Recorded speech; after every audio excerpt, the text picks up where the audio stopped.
Monday, and it's the Bob McCown podcast, yours truly, along with John Shannon. And depending upon where you are, you may have experienced your first taste of winter. Did you almost say exposed to? I don't know what You almost said exposed to, what and then I you said changed your instead. mind. You said experienced. Wonder why I did that.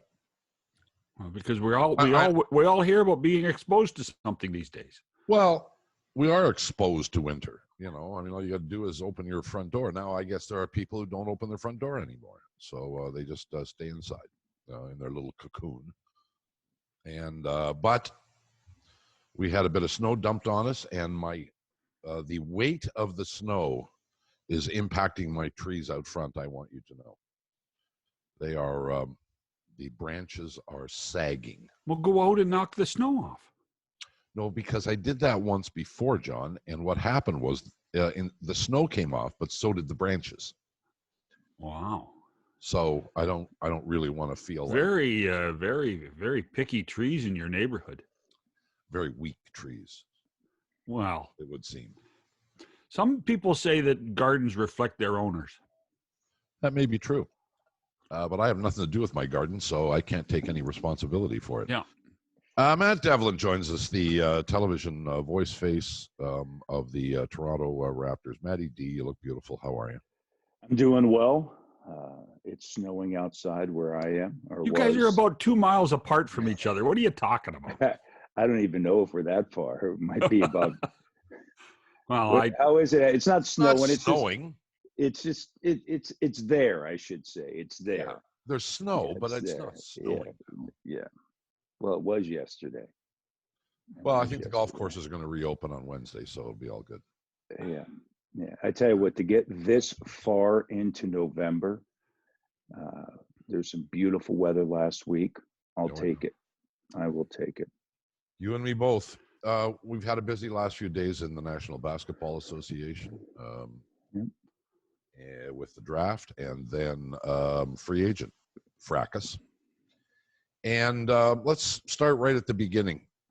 I don't think anybody should be shocked that both Ibaka and Gasol are gone, but it would not have been on the wish list.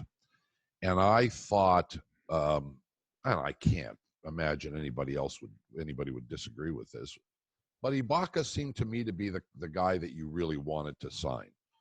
Gasol, great 2 years ago, not as good last year, maybe coming to the end of the rope, 6 years old, Matty, something like that. Mm-hmm. Ibaka's 4 or 5 years younger, had a great season last year. The options in the middle were limited for Masai. And Ibaka turns down, we hear, 1 year at 12 for 2 years at 19. I never underestimate Masai Ujiri. I never want to evaluate him until I see all the cards have been played. But how do you feel about this? Well, I think that when you look at Serge, at the end of the day, he took the years at his stage of his career. Totally get that. I think that by all accounts, as you mentioned, the 1 year 12, I think Masai Ujiri is looking at the big picture as presidents do, and Bobby Webster, the general manager, and they are looking ahead, right, to free agency, having enough cap space. They did not want to exceed the cap. And so when you take into account, I think, the master plan, and we assume what that will be, which is having cap space in the 2021 off season, that it's understandable as to why they ended up where they are right now. I do think that probably Serge, right, was a focus of, hey, we've done this together. Let's get a 1 year deal and we'll take it from there, right? And I think Serge probably, by all accounts, as we've been reading about this, that Kawhi obviously has leaned on him a little bit about, hey, come here to Los Angeles. And then for Marc Gasol, his brother Pau is in Southern California. And Mhm. so, I always felt with Marc that it would be, and I could be totally off on this, a family kind of decision, right? His brother is in California. It's, as we know, toward the latter part of his career. And so, I get it, right? I understand. I never am one, why does somebody leave? You have to understand they're part of the story. But I do think for the Raptors, it creates and maintains flexibility, which is so important. And I think that that's ultimately the number one thing for the Raptors, because here we are in November. It's going to be a short season, and next June and July is going to be here before we know it. And Matt, on top of that, I was actually a bit surprised because Ibaka, not maybe more than any other Raptor, but Ibaka seemed to really embrace Toronto. And in the end, after a very, very lukewarm start, Toronto embraced Ibaka too. And not that I was looking for a hometown discount, but I just think the fact that he didn't want to have to go through this again next off season. Yeah. I think that was probably the biggest key in all of this is you don't want to be working your life as an athlete on 1-year deals, particularly when you are supposed to be a pretty high level performer, and Ibaka is. And also coming off of arguably your best season, right? A career year. I mean, he was in many categories. And so I understand where he's coming from. I understand also where the Toronto Raptors are coming from, right? Mm-hmm. Where they want to maintain that flexibility that they will have next off season. And so, I think for Ibaka, as we have seen now in the marketplace, the numbers for the centers, it's not, I mean, look it's an immense amount of money, but De'Aaron Fox got a 5-year big time 195, close to it, right? It was 150 or something for Sacramento. And so we're seeing those big numbers. Look at Gordon Hayward, what he signed, in Charlotte with 120. So all these deals are out there. The next thing to take a look at clearly is going to be, what does Giannis decide to do? Milwaukee, as we know from all their different movements, aside from the Bogdan Bogdanovic deal, where he, was going to go to Milwaukee and now obviously is not. I think that we'll take a look and see kind of what the landscape is as we head toward that extension time frame for Giannis. I don't expect that he'll sign that. I think he'll leave the $50 million on the table. Economics obviously played a role in this, but I wonder if geography did too for Ibaka as well. And I say that because if the stories are correct that Ibaka was offered 1 at 12 and took 2 at 19, the math on that deal doesn't make a whole lot of sense to me, Matty D. If I'm offered a 4 or 5 year deal at $9.5 million a year, okay, I might take that. That gives me the stability, longevity. Okay, I take a little bit less per year, but I've got an extended contract. He took 1 more year, and essentially a second year, you can mathematically make the argument at $7 million. Yeah. So why not stay? And the notion of not wanting to go through free agency 2 years in a row, there's no reason to believe that Serge Ibaka couldn't command the same kind of interest a year from now that he's getting now. Don't you agree? I do. I think that there are other, I would imagine, and this is, number one, when I think of Serge, he's such a pro. He's a pro's pro. And he's somebody that took players under his wing. And I think that was certainly impactful on this team.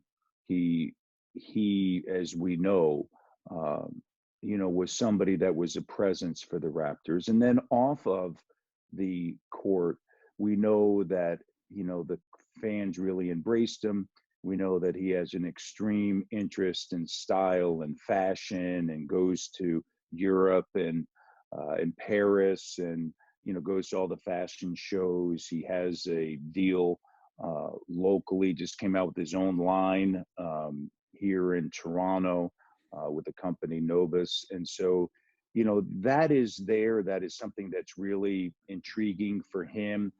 He has been a part of documentaries. And so I do wonder, is there also just the pull of Los Angeles in that aspect of it? Without having that conversation with him, I would imagine that there is maybe, something there for him thinking, okay, outside of the game, is there something down the road for that? But he is a passionate player, as we know. He connected with the fans, as we know. He was a pro's pro, somebody that you could rely on. To me, when you go back and look at the championship season, he was an integral piece. And sometimes that gets a little bit forgotten. In Game 7, he had 17 points, Game 7 against Philadelphia, the shot. Also, I think really one of the points that needs to be stressed when you think about Serge Ibaka, when the trade was made for Marc Gasol, he went back to the bench. Yeah. And I think that's something that people kind of gloss over. Like, that's not an easy thing to do when you are a player of his caliber, but yet he was selfless in that moment, saying, hey, I'm here to win a championship. Had not been there since 2012 when he was with the Oklahoma City Thunder. And so for him, I think he was a major piece in all of this. And, the time has come where he decided to go to Los Angeles, team back up with Kawhi Leonard, somebody that he had a great relationship with. And so, hey, come here to Los Angeles. Let's try to do what we have done before, right, as members of the Toronto Raptors. Well, let me ask you this, though. You talked about the allure of Los Angeles. I would suggest it might have been the allure of Kawhi more than Los Angeles. Do you think they have a better chance of winning a championship with the Clippers or the Raptors? If Because Kawhi and Serge in short were term, here, in the short term, it's a two. By the way, right? Like, I have no doubt in my mind that if Kawhi had stayed, we know where the Toronto Raptors would have been this year. I mean, sure. But he decided he wanted to go home to Los Angeles, and that's his right as a free agent. You earn that right? And so I think from look, all those things sound good, until you go there, you live through it, and then you come up short in that second round. The Raptors, as we know, organizationally from Masai on down, is one of the best in the NBA, period. From a development standpoint, head coaching standpoint, all those sort of things. So I have no doubt that, Kawhi stays and Serge stays, and as they say, run it back for sure.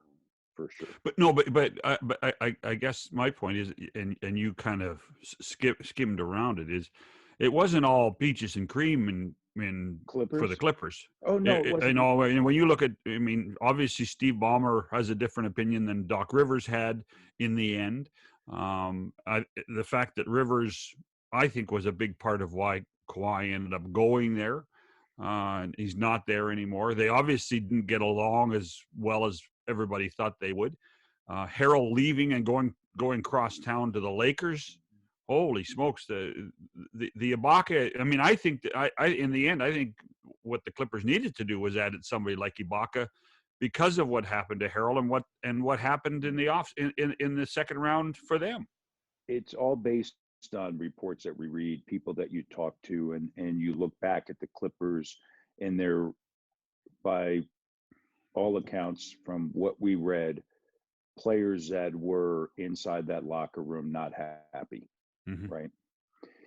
Because of the things that were leaning in Kawhi's favor, his way, right? Showing up late at times, all these sort of different things, did not exist in Toronto that you heard of, right? And a lot of that has to do with the standards that are set and met from the top on down. And yes, there are certain things that you allow stars to do. That's in any industry, that's in any business. But yet, with the Clippers, with Steve Ballmer, there was a sense of, hey, look at it, we want, we're going to open the door, and whatever you want goes. And I remember years ago talking to someone in uh, basketball that laughed about, Jerry, if I did all the deals that Michael Jordan wanted me to do, we wouldn't have won those titles, right? Right. So there is an element of that. There is an element of that when LeBron James went to Miami, right? We know the struggles early on with Eric Spoelstra that he had. Dwayne Wade kind of pulled him aside and said, you think you want Pat Riley coming down here. You think you want Pat Riley to coach us, but that's not the case. And there are standards within this organization where I know that in Cleveland, you were able to have a lot of people around you at practices and shoot arounds and those sort of things, but that doesn't exist here, right, with the Miami Heat. And so, all of that, as we know, can lead to some issues in the locker room, and that's by all accounts what happened there.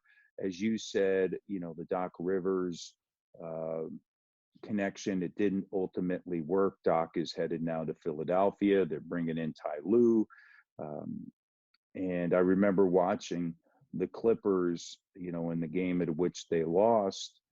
You could just tell, based upon the coaches' reactions. They gave up. They didn't care. Yeah. Well, here's the other thing that you could tell, like, what coaches were really coaching for their future, and a couple of coaches that were like, okay, we know where this is all headed, kind Right. of thing. So it's really interesting. It's fascinating stuff. But Kawhi is a tremendous player. We know that, top 5 player. LeBron James, top 5 player. It's all this stuff is just fascinating stuff, and then the ball goes up in the air, and sometimes you plan certain things, and it doesn't go that way, right? All right, Matt Devlin is with us. I want to look at. We could sit here and wax eloquent about what's happened and try and predict what's next, but let's have a little bit of fun here. If I'm not mistaken, Matty D, Kawhi has an out at the end of this upcoming season in his contract, Yes. correct? Antetokounmpo is a free agent, Yes. assuming he does not re-sign at the end of this season. Toronto Raptors will have the ability. Shannon knows where I'm going. Well, no, but I can see where this is going. Wait a second. see You where may this is not. going. No, I'm not going to get too stupid. I'm just going to get a little bit stupid. Yeah. Who would you choose? So you're the Toronto Raptors, and you have the space. I would want choose Kawhi Giannis. back, or do you want Giannis? No, I would choose Giannis, and that's only based on years in the league and age and injury and all those sort of things. That's not taking away anything from Kawhi Leonard, who is a phenomenal player, who was a key piece in the Toronto Raptors, the piece in the Toronto Raptors, along with, Kyle Lowry and Pascal Siakam. That decision is only based on age, injuries, those sort of things. When you look at, the landscape, that has nothing to do with, anything other than that when you're looking at, your franchise and then, the future, right? Because, with Kawhi, there is that load management, piece that you're going to have to continue to manage. Now, if you're able to get one or the other, like everybody would take one or the other, right? But of the two, based upon age and experience, experience meaning, as far as just having, I think, a runway, for more years and what have you, I would lean toward Giannis. I'll tell you what, though, if you think about the ability to close as an element in your player, we've looked at Giannis the last couple of years, Yeah. particularly the year against the Raptors, where he actually put too much on his own shoulders and tried to do too much himself. And then last year was such a strange year for the Bucks anyway. There's a lot going on. There was a lot going on there. But I'm surprised you'd say that. I mean, because in the end, if I'm a manager and I'm looking at, I guess, short-term results and I want to win another championship quickly, I'd take Kawhi. Yeah. Well, I don't. Yeah, but I think that decision is not a one-year contract decision, right? It's a decision based upon 4 years and. Yeah. But I also, when I look at Milwaukee, I think that there's some things that really stand out. They've turned over the roster. They've had to, and they're obviously trying to go all in. I think that when you look at Milwaukee and their struggles in the postseason, I think that a lot of it should be placed with their head coach, Mike Budenholzer. Mm-hmm. I know that we always talk about players deciding games, and there's no question about that. Coaches matter, and I think Mike Budenholzer is a really good coach. However, when he's talking, about, we play in the postseason the same way we play in the regular season, and our guys are playing 35 minutes. Well, that's going to get you the results in what you just got, which Right. is you're going to get bounced out. You have to, if you have Giannis, you have to play him 45 minutes. And then the other piece to that is, do you have the right pieces around him? And then do you have the development program internally where, his game continues to improve and get better? And I think that the answers are right there in front of us. They felt that they had to change the players around him. I would agree with some of that, players that can complement him better. And then also, I think that my guess would be this year for Mike Budenholzer, Giannis in the postseason is not going to be playing 35 minutes, right? No. He's going to be playing big minutes. Well, it's not. I think what we've. Well, who would you determined take, here Bob? briefly- Bob. You didn't answer the question. Who would you take? Well, I asked the question. Well, I'm You asking guys- you. Look, I don't think it's an easy decision by any stretch of the imagination. But Kawhi has proven twice what he's capable of doing, once in San Antonio and once in Toronto. And Antetokounmpo hasn't proven anything. This is not to suggest that he isn't a great player, not to suggest that, Matt's assessment that he isn't surrounded with enough talent may not be true. I don't, I'm inclined to suggest that Kawhi makes those around him better, but I'm not sure that that's true. I think Kawhi was surrounded by talent in Toronto, and that talent improved significantly in the year that he was here. But was it as a result of Kawhi? I don't know. Kawhi made an impact on some of those young guys. I mean, I and Matt. Well, it's look at a young guy. It's always. Yeah, I think you always want to play with you a great player. You can't tell me that Siakam isn't a better player after spending a year with Kawhi. I don't disagree. Yeah, I think that, look, there's different levels of the question here, right? Are we talking about one? Are we talking about one game? Hey, you got to throw LeBron James in. By the way, Bob's still on the fence. Bob's still on the fence. He hasn't answered the question yet, Matt. Are we talking about one season? Are we talking about one season, or are we talking about a 4-year contract? But Matt, that's the thing about the NBA. The NBA cycle isn't a 4 or the max years are. No, you're right. The NBA cycle is a 2-year cycle now. Look, it could be a 1-year cycle. Yeah. And Masai Ujiri is brilliant when it comes to managing those cycles. But I'm just looking at it from a big picture, long term for the franchise, because to your point, I would imagine the next go around for Kawhi Leonard, he's going to go for the Supermax, right? Yeah. Because he's at that age. Okay.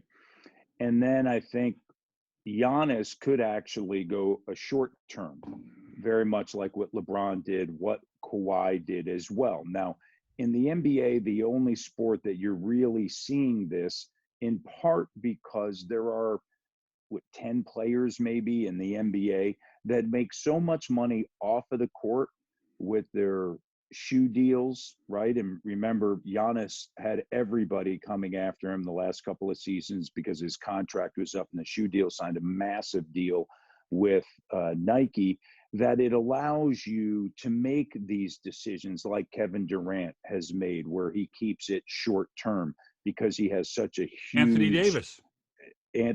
There's a lot of players that are in this mode where they have made enough money, they feel, and then also make enough outside, James Harden being one of them as well, that has a huge deal with Adidas, that have made enough money, make enough money off the court that allows them to continually max out the dollars on the short term. And so that to me is always kind of that intriguing conversation when it comes to this discussion. But, if you're talking about one game, if you're talking about one season, that changes everything. And because, who's to say you wouldn't take LeBron James for one season, right? In one moment in time. He, once again has shown that, he's one of the greatest to have ever played the game. Well, when it comes to the Raptors, and look at again, we started off this conversation, or very early in this conversation, acknowledged that Masai Ujiri is a smart guy who knows how to manage all this stuff. He's proven it over and over again, and in his office or somewhere in the depths of that arena, there is a board, probably a whiteboard with concepts for the next 5 years on it, and we don't know what those ideas are. Having said that, yeah, go ahead. I was going to say, other than the flexibility of next summer. Right. Well, which is why I brought up the Kawhi versus Antetokounmpo thing, because the Raptors presumably will have the flexibility to be able to make that kind of decision. That does not take into account whether Giannis wants to come to Toronto, as many people believe, or whether Kawhi is interested in coming back, which seems highly doubtful to me. We are talking about pure hypotheticals. I'm not sure I can take another helicopter chase, Bob. I'm not sure I can take, are they signing and the traffic choppers going close to the Four Seasons Hotel or wherever. I can't take that again. Well, look, I'd bet a lot of money against Kawhi wanting to come back here. I think if Kawhi wanted to stay, he had the opportunity to stay. He could have got more money here. I don't think he had a terrible time, but he, and was it the lure of Los Angeles? Sure. I think that had something to do with it. I just think I think going home. He had to go home. Yeah. I think everybody. Hey, can I ask, Matt? Can I ask you? You brought up James Harden's name. Mm-hmm. What the heck happened in Houston? I mean, boy, oh boy, oh boy. This was a team. I mean, they almost had too many stars at one point, I think. But I mean, why couldn't it work in Houston? It's a great question. I think that you look at a lot of the different concepts for Daryl Morey and the direction in which they went, and obviously even Daryl Morey, though. I mean, even him. I mean, Philadelphia. Yeah, I think a lot of it, from an ownership standpoint, I think they were ready to move in a different direction, right? And clearly, that was something that was decided. That they felt as though, it was a time to move on from Daryl and Mike D'Antoni, and that concept, that theory has not worked. I mean, let's be honest. As fun as it's been, as innovative as it has been, they didn't get to where ultimately they want to go, right? And so you have to make adjustments. And what's going to be interesting is Daryl, his thoughts, his philosophies working in Philadelphia. And how does that work there? What does that mean for those players that they have there? With respect to Houston, I think that probably Russell Westbrook and James Harden are looking around saying, okay, this team's probably headed for a rebuild type of thing, right? Like, maybe this isn't necessarily the direction we want to go. First time head coach, maybe we want to decide to, go in a different direction. It'll be interesting to see ultimately how all that plays out. As small as the league is getting, right? I mean, we can see this in the contracts that the bigs are receiving, and as many threes as that are being shot, right? You still need somebody in the middle. That is not the way, or that is not to say that you need somebody in the middle like when we all grew up, right? It's somebody, that has some bounce to them, 6'9", can get on the glass, can set good screens, can defend multiple positions. It's what made Serge so good defensively, is his ability to guard multiple positions. So you need some flexibility there with the new age 5. It'll be interesting with the Raptors as they now, as you kind of pull it back to the Raptors, as they now look, into, towards this season with Aaron Baines, right?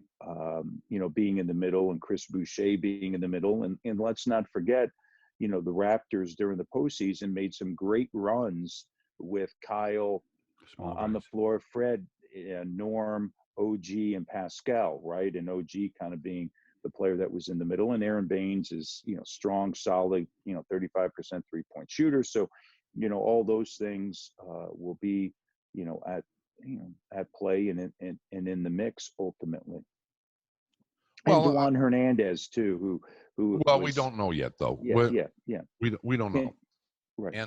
And look, I got nothing against Baines. I've watched him a little bit. He's easy to overlook. He's easy to not pay attention to. He's not a star, and he's not going to be a star. And will he give you minutes? Sure. Will he give you some stuff? Yeah. But I'll tell you, he's rugged. I'll give you, yeah. Would you trade Ibaka for Baines? One versus one? No. Gasol maybe, but only because Gasol's 36 years old and looked like he might very well be on the downside of his career. He's a guy they picked up because they needed somebody when the two other centers left. I think that's really all it is. But to your point, Matty, of how these Raptors play, this notion of not having a center a lot of the time on the court is intriguing to me. And in the game, the way it is played today, not just by the whole NBA, but by the Toronto Raptors specifically, this is a 3-point shooting team. That's essentially who they are. And they have guys, if they're having a good night, they can kill you with the 3. 3-pointer off the break, right? I mean, let's face it. Off the break, yeah. Good point. Nick Nurse Nick Nurse is a bit of a scientist, and I think that he takes all he's looking at this equation, and he's going to try to put every little bit together to see what he can get to the next level. And I think this team will adapt. Don't you, Matt? I do. A couple of things. Number one, I've been around a lot of great coaches. Nick Nurse is right there. Yeah. His ability to communicate, but his ability to see the game when the ball goes up in the air and to adjust on the fly and have his team prepared for that. To your point, to both of your points, the game is whether we like it or not, and I get into this discussion all the time. Okay, it has, at the end of the day, whether we like it or not, mathematically, it has been proven out that based upon the number of shots you take in the threes, right, that's the way to play the game. Now, does that mean that they're not playing inside out anymore? No. It means that they're playing inside through dribble penetration, right? Dribble, drive, defense collapses, you kick it. And you kick it out. And then you kick it again. And by the time you get to the backside of that extra pass, the hockey assist, right, the defense typically is broken down. I mean, we can really get into, a lot of, we spend a lot of time on all those sort of theories. But at the end of the day, to me, you need Marc Gasol was a different sort of big. Okay, he was a player that you could run the offense through, and he quarterbacked the defense because he was next level. There's just not many players like that, right? And so, as we know, when he joined the Toronto Raptors, things really evolved. Players did get better around him. Serge Ibaka defensively had the ability to guard multiple positions. And to me, that's the key when you look at fives now. Do they have the ability to guard multiple positions? And that's why even against the Boston Celtics in the second round, you saw Robert Williams, who was extremely active, right? And when they went with Enes Kanter, the Raptors made an unbelievable run. Why they didn't stick with Robert Williams, was it because, he fell on his back and, he wasn't 100%. But if you have length at the five, that's going to help you defensively. And if you have somebody that's got some bounce to them at the 5, 6'9", 6'10", can go get it on the glass, that's going to be extremely helpful. As far as the offense, to your point, John, no question, 3-point shooting. But here's the thing, and it's the same in so many sports. It's the same in hockey. When you play structured defensively and you have total buy-in defensively, it helps you offensively, right? Get out of the zone, right? Get out of the defensive end, get going, get past the midcourt, right? Get into the offense. And Nick's offense is called open. There's so many different ways you can attack from that, but certainly off the drive, right? Offense off of defense, and then also the kick out on the 3. We could keep going round and round with this for hours and hours and hours, and we will, but just we won't do it all today. Whether Baines is a significant a contributor to the Toronto Raptors remains to be seen. How many minutes he gets remains to be seen. I think this team's going to go small a lot more than they have in the past. Well, the bottom line is, though, and to Matt's point, is that this team is not near as good defensively today as it was when the season ended. Well, I'll say this, though. I think that knowing Nick, knowing the concepts, right, I think that they are going to be good defensively, because I do think that it's going to be a team that understands that that's where they're going to have to be, have to get their offense. Sure. And I do think that Boucher, as we've seen at times, while teams are going to muscle him, his length does become a factor. His ability to be a help defender and block shots becomes a factor. And then you have Kyle Lowry, who who guards in the post better than Kyle Lowry? Nobody. And then second to him is Fred VanVleet, who was top 5 in the league in deflections. Kyle Lowry, number 1 in the league in charges. So those elements are still there. So don't discount that. We'll continue the conversation. We mentioned Fred VanVleet once after the last 10 days. Like the 4-year deal. Yeah, we mentioned him once in this podcast. Bob, you know all about that. Bet on yourself. Well, yeah, sometimes you win, sometimes you lose. Oh, really? Look, they got Freddy at a number that wasn't outrageous based on all the premonitions of what he was going to be worth and what other teams were going to get. I think it was, everybody likes Freddy. Everybody is confident in him. But the key factor for me was with Kyle Lowry's 36 or going to be 36, and you can't expect him to be what he has been forever and ever. Amen. And you have the guy who knows the offense, who knows the team, who's going to be here the next 4 years to step in when Kyle Lowry says, I've had enough, or the game passes him by. And you mean he'll be the starting point guard for the Tampa Bay Raptors? Who? We haven't even Freddy? talked about Tampa. Yeah.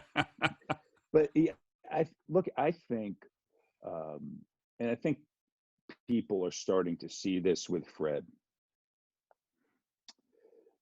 We know this, those that follow the team. He is a tremendous leader.